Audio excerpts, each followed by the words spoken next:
Hello, it's Deborah from Handmade, and we're going to have a look now at how to make these origami star Christmas decorations.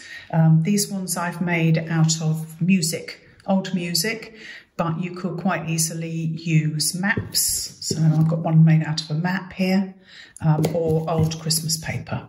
So that looks quite pretty too. You don't need to have printing on both sides to make this decoration, so the old wrapping paper is quite good for it too. So what you're going to need for this is you're going to need 8 strips of paper. So I've got my pre-cut music here, and each strip needs to be 8 centimetres by 4 centimetres. So 8 centimetres by 4 centimetres. So you need 8 centimetre by 4 centimetre strips. And then you need something to hang up the star. And I've just got a piece of ribbon, and that's 20 centimetres long. So it's just a question of folding now. So each strip, you first of all fold it in half that way.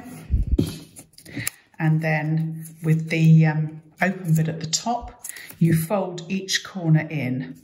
So you're folding it so that that line is along the bottom. You've got that triangle, and then you're doing the same thing again. You're folding so that that is along there. So you've got a fold on the bottom, and then you've got an open bit. And this is very important because we're going to use that for the construction on the top. And then you fold that in half, and you're folding it so that you're enclosing the little folded in bits. So they go on the inside, so you've got a quite neat piece.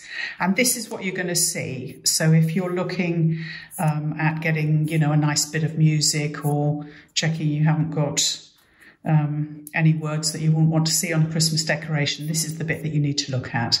So you've got this little bit like this. Now, we now need another 7 of these. So here's the rest of mine. And what we're going to do is we're going to start assembling it. And this sometimes works absolutely right first time, and sometimes you need to play with it a little bit. So you have one piece in each hand. So this is the piece I'm going to insert into the piece in my left hand.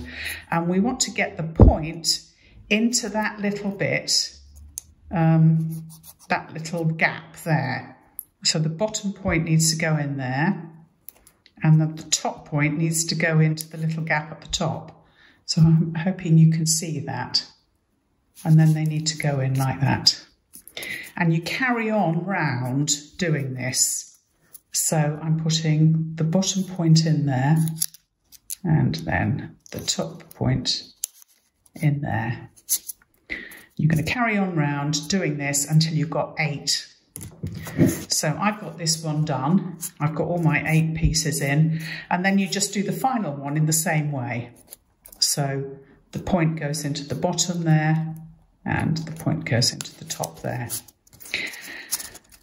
And just a little bit of, you know, jiggling around to make sure it's all sitting in properly, and there you've got your star. Now, you could leave it like that, but I make these and sell them, and I'm always concerned that they might come apart and people would not know how to put them back together again. So what I do is I put a little bit of glue in, and I use PVA. And just to make it slightly easier, I've got a little skewer here with a tiny little bit of glue, and I'm just going to put it slightly apart at each junction. Put a little bit of glue in, and then push it back together again.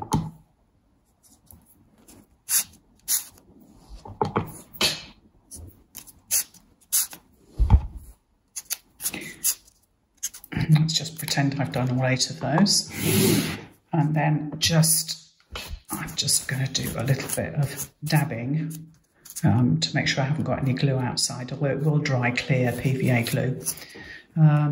And just make sure that it's properly in the right place. So what I would normally do now is I would leave that to dry, but just to go to the next stage, to finish them off, what we need to do now is to hang them up. And what I do, which you might have seen on the first one that I showed you, is I put a little eyelet in. Now that's because again, I'm selling them, I want them to be nice and robust, but also because I have the kit to do it. So what I use are these Prim eyelets, and I use a 4mm one. Now they come with their own tool actually, so you don't necessarily need to buy a tool, but if you have one of these, this is the thing that I use to put them together. So I use one of these little eyelets, pop it on there, and then go through the star with a nice big push, and there you've got the eyelet, which just needs the middle poking out like that. And then I'm just going to pop the ribbon through. I've got very narrow ribbon. You could obviously use cord, but I quite like the look of the red ribbon with music. And a quick knot at the top. I'm just going to trim my ribbon. So there you are. Nice Christmas origami star. Now we use these for decorations, but they're quite nice to put on parcels as well. If you haven't got one of these little eyelet makers, then you could just punch a hole. But if you don't want to do that, because obviously that might tear a bit, it's quite easy also. You can just do what I've done here, and you just put your ribbon through the middle of the star. And that's the same length of ribbon. That's still a 20cm ribbon, which is quite long enough. And there's a star made out of Christmas wrapping paper, which looks quite pretty. So, hope you enjoy that. Don't curse too much when you're trying to do the fiddly bit of putting the points at each star into each piece. You'll find that it gets a lot easier with a bit of practice. And I think they're quite effective. They're certainly very popular. Thank you.